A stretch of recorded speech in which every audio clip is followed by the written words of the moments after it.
And we're back with another movie review. I do not have a visual aid because this movie just recently came out and I watched it on streaming at my good buddy Steve's house, who did not want to appear as a guest reviewer. He said he didn't have a lot to say, so I'm going to tackle this one on my own. 2024 Night Swim, directed by Bryce McGuire. So this movie dates back to a 2014 short film that he released on YouTube and co-wrote with a guy named Rod Blackhurst.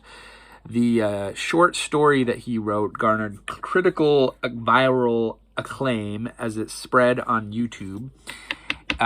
He based this film off of his real-life childhood experiences growing up in Florida, where he was night swimming in his parents' pool as a kid, and his brother turned off the pool light, and he remembered, even though the pool was only a very specific size, within the darkness of the pool, feeling like it was massive and what kind of unseen dangers are lurking beneath the waters. He drew inspiration from movies like Poltergeist and Jaws, again, as well as drowning deaths that he heard about all too often living in Florida. So this is a supernatural horror film.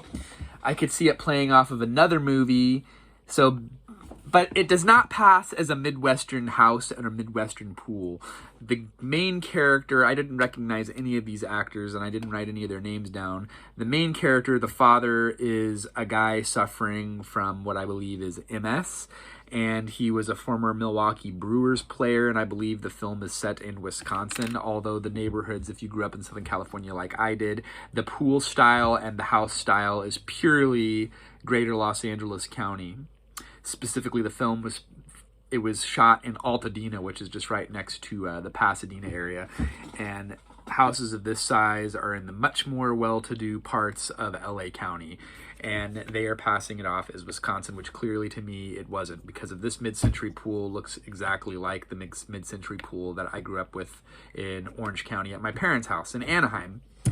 But whatever, they want us to believe that it takes place in Wisconsin. So the backstory is, once upon a time, there was a natural spring, and it's got some paranormal activity. Think Lady of the Water from M. Night Shyamalan.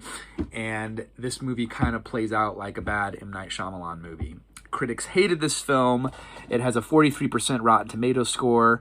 IMDb is 4.7 out of 10, and out of 648 people who submitted their reviews on Google, the average is 2.4 out of 5, which is absolutely terrible. It's one of the lowest Google scores I've ever seen.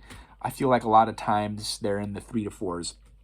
My buddy Steve, he was also a 2 when we talked about it yesterday, 2 out of 5. I was leaning towards 3 out of 5, but the more that I thought about it, it's just okay. I think he's correct. I think I too am a 2 out of 5 in this movie. It's just very cliche. There were some suspenseful moments where I jumped out and I was surprised, but it was very predictable. Basically, there is some creature or entity that sucks people down to their demise, and the pool in this backyard house, that the plumbing tied into a natural springs of supernatural origin from the ancient days. And it was just very odd. Huge shout out to my neighbor Kyle, who's a pool man. This movie had a $15 million budget. They said it was twice as expensive to shoot because of the majority of the film was shot in the water. They used an Olympic-sized swimming pool in Chatsworth to make the pool seem much more infinite than it really was. The movie went on to gross $54 million at the box office, so it was mildly successful. But again, it was just a lot of standard jump scares. It wasn't too terrifying.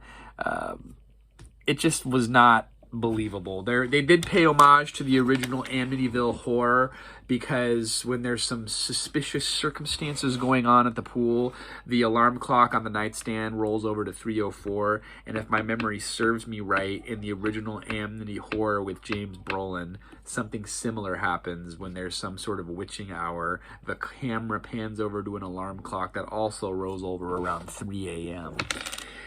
It's basically kind of almost like a human sacrifice situation too, where there is an ailing person and a healthy person who is not as important, is sacrificed, sucked down into the depths of the drain, and the supernatural powers of the pool are imparted to heal this other person. So there's some legends in there, but overall it was just very predictable. And my friend felt dumber. My friend Steve, he was glad he didn't pay to see it in theaters. Okay, it's a one watch, not a great movie, but do I regret watching it? No. Am I glad I watched it on streaming and didn't pay for it? Yes. So I could check that off the bucket list because of the trailers did look interesting. And I am glad that I saw it. It's a cool premise, but how much scarier can it get when the evil is lurking in the confines of a swimming pool? Or is it? Watch it and find out. Wah! Until next time. I'm hearing this review. This review's not over yet. What do you want to say? You didn't watch the movie. I looked at the picture and I got enough information. Did the villain of that movie scare you when I showed you a picture of it? It just looked like It just looked like a gray. It just looked like someone who painted herself gray, cut her hair, and was out for like 2 days. Would you be scared to go in a pool because of that movie? No. Do you believe there's an evil creature lurking within the drain? Well, if there was, I would just hit it with an axe. There you go, folks. Until next time. Can you do not? Hey, Zach. Come here. Let him come over here and see. Come here. You want to talk about that creature in the drain? I didn't let my 3-year-old watch it, but I did tell him about that creature that lived in the drain of the pool. What do you think about that? Creature in the pool. Until next time, folks. We'll see you then. Put a shirt on. Okay.